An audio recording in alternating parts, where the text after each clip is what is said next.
অনেক ভেবেচিন্তে দেখেছি কুনাল, আর কোনো রাস্তা নেই, এই একটা রাস্তাই খোলা আছে আমাদের সামনে। ওরা কি তাহলে পালিয়ে যাবে? হে ভগবান, এখন আমি কি করব? আমি বৃষ্টিকে কত করে বোঝানোর চেষ্টা করলাম, এমনকি গায়ে পর্যন্ত হাত তুললাম, তারপরেও একটু বুঝলো না।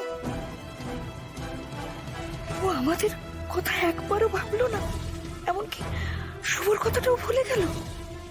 আমি কেমন মেয়ে মানুষ করলাম ঠাকুর, এ কষ্ট আমাদের বুঝবে কে?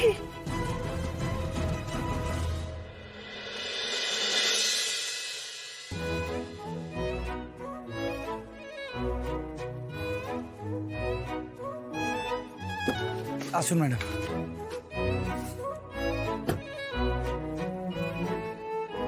মা, শাওন ম্যাডাম এসছেন। আসুন।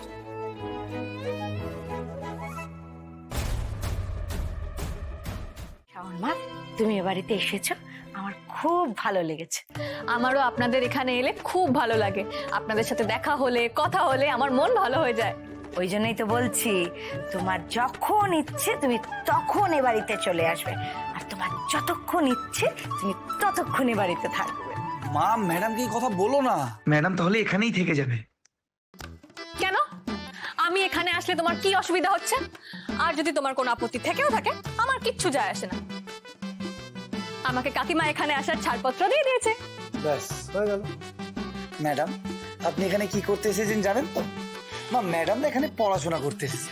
ও, তাহলে দাঁড়িয়ে দাঁড়িয়ে আমি সময় নষ্ট করব না, আমি যাই চাটা বানিয়ে নিয়ে আসি, তারপরে কিন্তু জোর কদমে পড়তে হবে। আরে আবার চা কেন? কেন চা খাবো না কেন? তোমার না সব কিছুতে বেশি বেশি।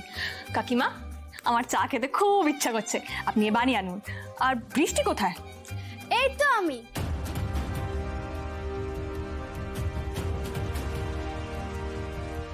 আরে শাওন, আমি তো তোর জন্যই অপেক্ষা করছিলাম এতক্ষণ ধরে।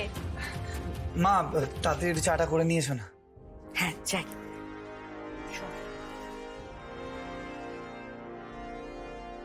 মা, চা আনার আগে কি খেতে দেবো ম্যাডামকে?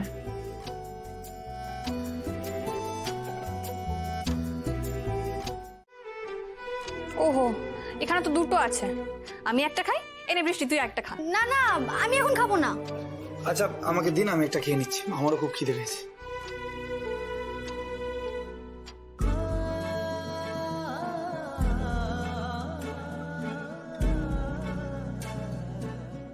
এই জোড়া কলা যারা ভাগ করে খাবে তাদের দুজনকে আলাদা করার ক্ষমতা এই ভূভারতে কারোর নেই।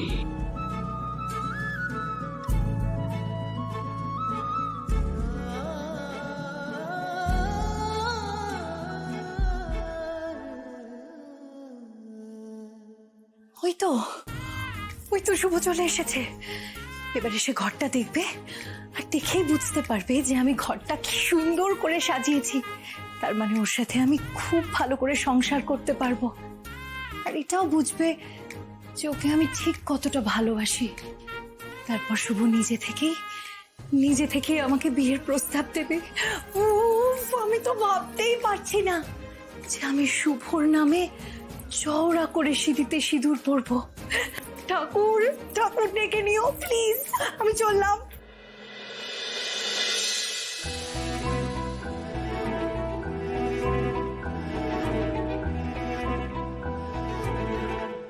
জোড়া কলা ঈশ্বরের প্রসাদ, তবে এটা আমি তোমাকে দিচ্ছি আর আশীর্বাদ করছি যাতে খুব তাড়াতাড়ি তোমার বিয়ে হয়।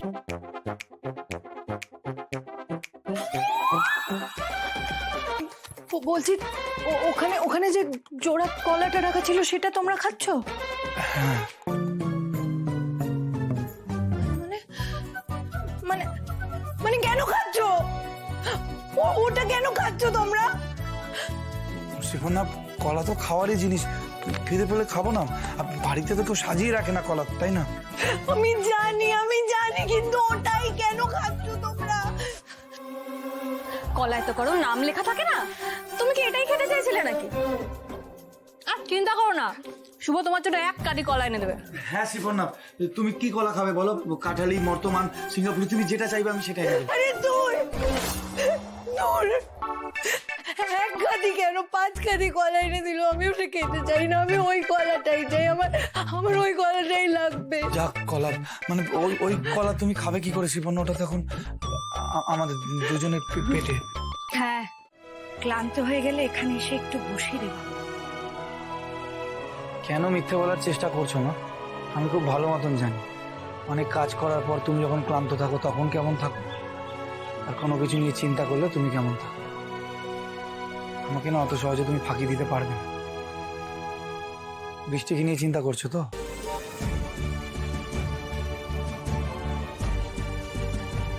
কি ঠিক ধরেছি তো? বৃষ্টি কলেজে প্রথম হওয়ার পর থেকেই দেখছি তোমাকে, তুমি কেমন মন মরা হয়ে রয়েছো কেন?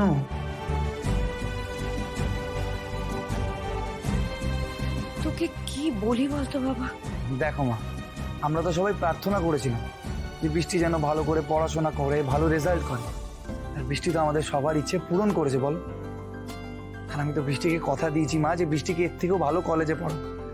সব দায়িত্ব আমি নেবো মা, সব খরচা আমি সামলাবো, আমি আরো অনেক পরিশ্রম করব। আর তুমি দেখো বৃষ্টি এবারও আমাদের সবার ইচ্ছে পূরণ করো, আর একদিন আমরা সবাই মিলে বৃষ্টির জন্য গর্ব করবো।